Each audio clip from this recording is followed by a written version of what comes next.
Assalamualaikum warahmatullahi wabarakatuh. Halo Sobat Momikis, kembali lagi di channel Momikis dengan kisah-kisah Islami yang inspiratif dan menarik. Kali ini kita akan membahas tentang seorang sosok raja yang sangat terkenal, yaitu Raja Fir'aun. Kesombongan dan kezolimannya yang diabadikan dalam Al-Quran.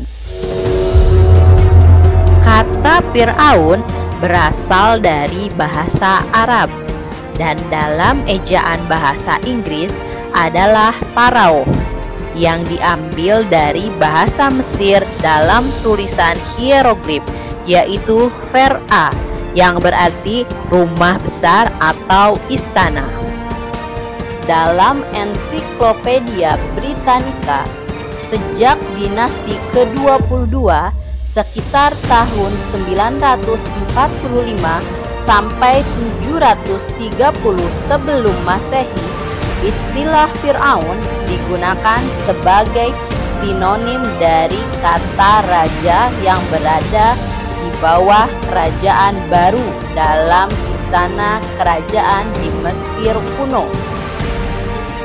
Fir'aun dijadikan sebagai gelar kehormatan sejak dinasti ke-18, yaitu tahun 1539 sampai 1292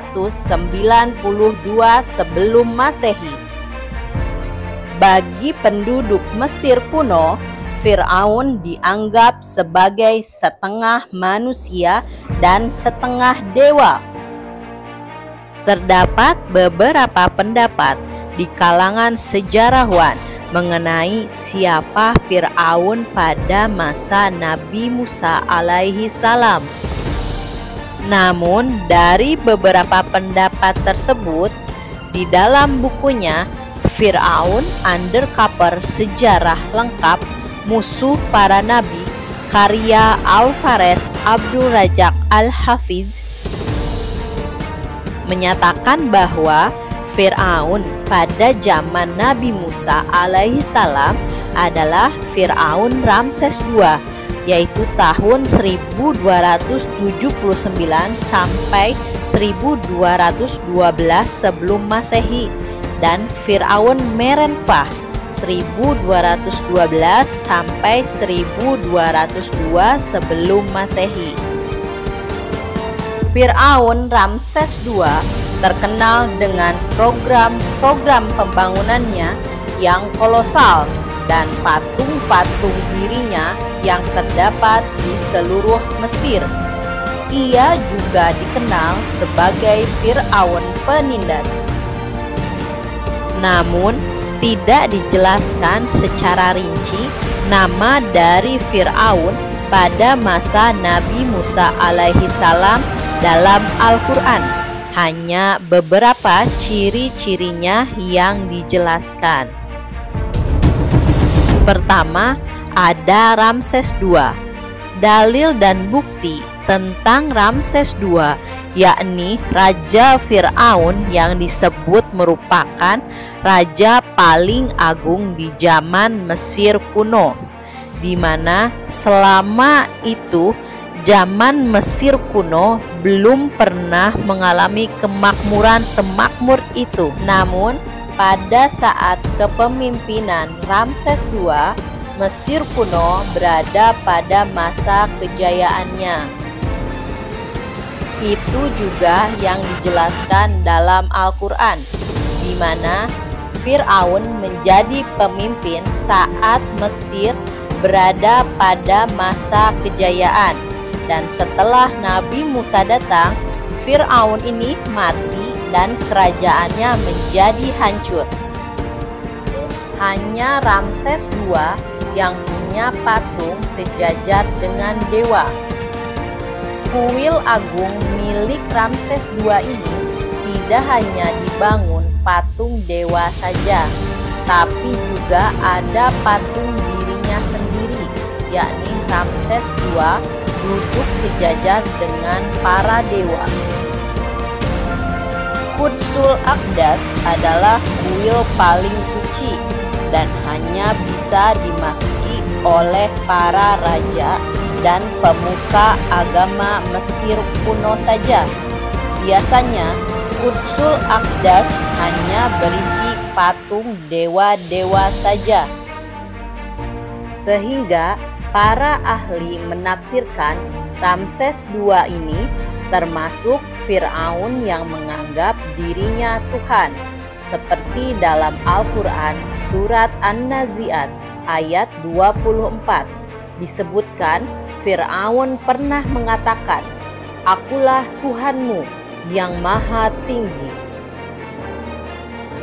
Ramses II membangun Sort. Dalam Al-Quran surat Al-Mu'min ayat 36 dijelaskan oleh Allah bahwa Fir'aun yang hidup di masa Nabi Musa itu pernah memerintahkan seseorang bernama Haman membangun Sort. Ayatnya sebagai berikut, yang artinya, "Dan berkatalah Fir'aun, hai Haman, buatkanlah bagiku sorhan, sebuah bangunan yang tinggi, supaya aku sampai ke pintu-pintu." Sedangkan bukti tentang merentah merupakan Fir'aun pada zaman Nabi Musa adalah ketika ditemukannya tulisan hieroglif dalam sebuah ukiran batu yang tersimpan di Museum Mesir kuno. Di sana ada cerita tentang kaum Bani Israel, yaitu kaumnya Nabi Musa alaihi salam, dan para ahli telah meneliti bahwa batu itu berada di zaman yang sama dengan Raja Merentah, di mana Merentah ini merupakan anak dari Ramses II. Bukti berikutnya adalah ketika para ahli mendapatkan kenyataan ada perbedaan kulit Merentah dengan Fir'aun yang lainnya.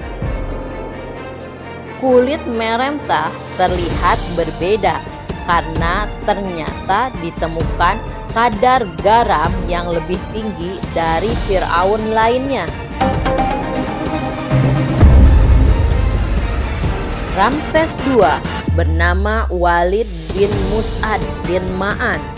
Ramses II adalah seseorang yang berani akibat dari asuhan ayahandanya, yaitu Fir'aun Seti I, yang sering membawanya mengikuti latihan ketentaraan sewaktu dia masih kecil. Nama Ramses berarti Ra, artinya Tuhan Ra.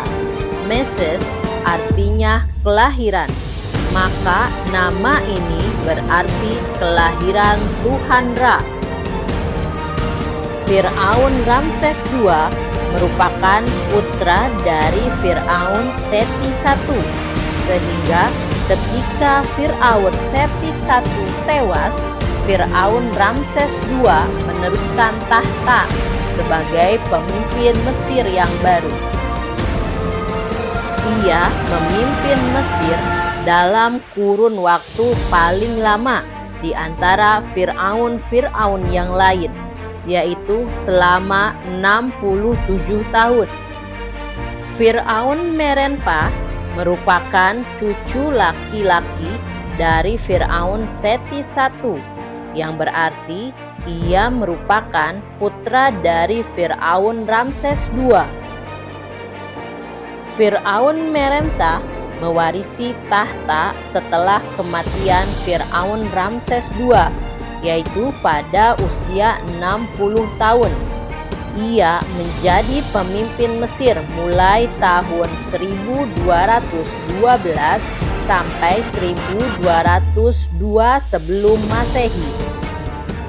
Masa kepemimpinan Fir'aun Merenpa sebagai penerus tahta terbilang singkat bila dibandingkan dengan masa kepemimpinan ayahnya, yaitu sekitar 10 atau 20 tahun.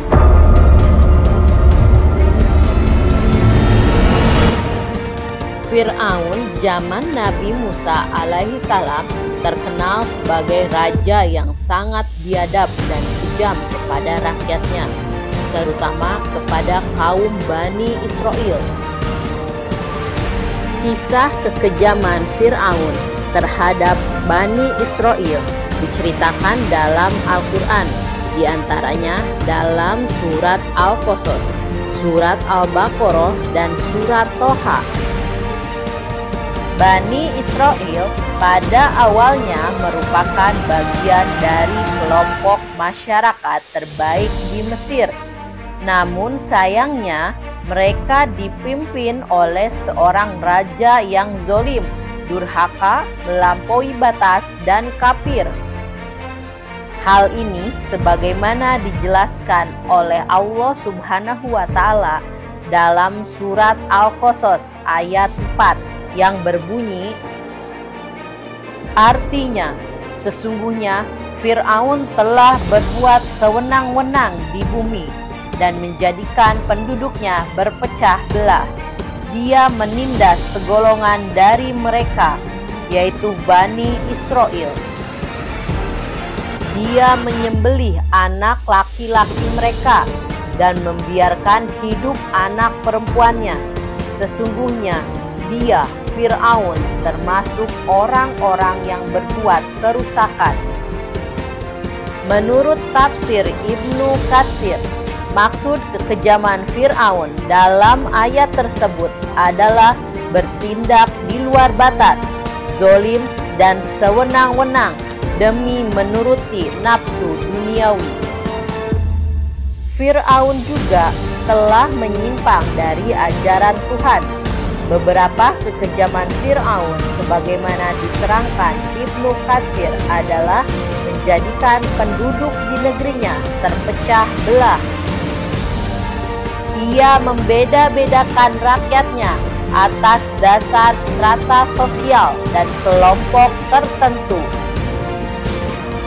Fir'aun juga terus menindas dan bertindak sewenang-wenang terhadap kelompok yang tidak disukainya, yaitu Bani Israel yang berasal dari keturunan Nabi Yakub alaihi salam. Menurut buku Musa alaihi salam, karya Abu Hafidz Abdurrahman, ia memperlakukan rakyat dengan kejam tanpa belas kasihan. Ia memeras dengan pajak yang tinggi dan menjadikan kaum Bani Israel sebagai budak-budak kerajaan. Menurut buku Musa alaihi salam karya Abu Hafidz Abdurrahman, Raja Fir'aun mengaku bahwa dirinya Tuhan, sehingga seluruh rakyatnya harus tunduk kepadanya. Raja Fir'aun juga memerintahkan rakyatnya agar selalu taat dan menyembah dirinya. Ia enggan bersyukur atas kemakmuran yang dianugerahkan Allah Subhanahu wa Ta'ala. Ia justru menjadikan Mesir penuh dengan kemusyrikan. Kesombongan Fir'aun disimpulkan dalam dua kata di dalam Al-Quran, yakni kufur dan jul. Dijelaskan lebih lanjut, kata kufur bermakna pengabaian dengan sengaja atau penyembunyian kebenaran bagi tujuan-tujuan seseorang. Kedua, kata zulm mengandung arti sebuah penindasan yang sewenang-wenang dan ketidakadilan yang merupakan tanda dari setiap penguasa. Perilaku kejam Fir'aun kian tak terkira manakala mendapat ramalan bahwa akan ada anak laki-laki yang lahir dan akan menjadi penyebab kehancuran Raja Mesir di tangannya. Menurut penafsiran Ibnu Katsir, alasan yang membuat Fir'aun membunuh anak laki-laki yang baru lahir dari Bani Israel karena mendengar kabar yang diwariskan oleh Bani Israel secara turun-temurun dari Nabi Ibrahim, kakek moyang mereka. Kabar itu tidak lain adalah kabar kelahiran seorang anak dari keturunan Bani Israel yang akan menghancurkan kerajaan Mesir melalui tangannya. Mendapat ramalan demikian, ia segera memerintah bala tentaranya untuk membunuh anak-anak baru lahir dari Bani Israel karena khawatir akan adanya anak tersebut. Setiap perempuan yang hendak melahirkan disiagakan para algojo. Jika ternyata anak yang dilahirkannya laki-laki, maka tak sungkan si algojo menyembelih anak tersebut di hadapan sang ibu yang baru melahirkannya. Namun demikian, Allah Subhanahu wa Ta'ala adalah Tuhan yang Maha Kuasa. Tentu saja takdirnya akan tetap terjadi, tidak peduli seberapa kuat seorang manusia mencoba menghambat. Ternyata anak laki-laki yang diberitakan dalam kitab orang-orang Bani Israel itu benar-benar ada dan selamat hingga ia dewasa. Bahkan bayi itu dirawat sendiri oleh Fir'aun layaknya anak kandungnya. Ia memakan makanan yang sama, mengenakan pakaian yang sama, dan mengendarai kendaraan yang sama dengan Fir'aun. Anak laki-laki itu kemudian tumbuh menjadi seorang nabi, utusan Allah Subhanahu wa Ta'ala, yaitu Nabi Musa alaihi salam. Nabi Musa alaihi salam, anak angkat Fir'aun sendirilah yang kemudian menghancurkan dan menumpas kezolimannya terhadap rakyatnya, terutama kepada Bani Israel. Seperti pada ayat berikut ini, yang artinya, ingatlah ketika kami membelah laut untukmu, lalu kami menyelamatkanmu dan menenggelamkan Fir'aun dan pengikut-pengikut Fir'aun, sedangkan kamu menyaksikannya. Surat Al-Baqarah ayat 50. Demikianlah kisah sosok dari Raja Fir'aun yang digambarkan dalam Al-Quran. Kita sebagai umat Islam harus dapat mengambil hikmah dan pelajaran dari kisah ini. Janganlah kita memiliki sifat seperti Fir'aun, dan harus ingat, karena setiap perbuatan pasti ada balasannya.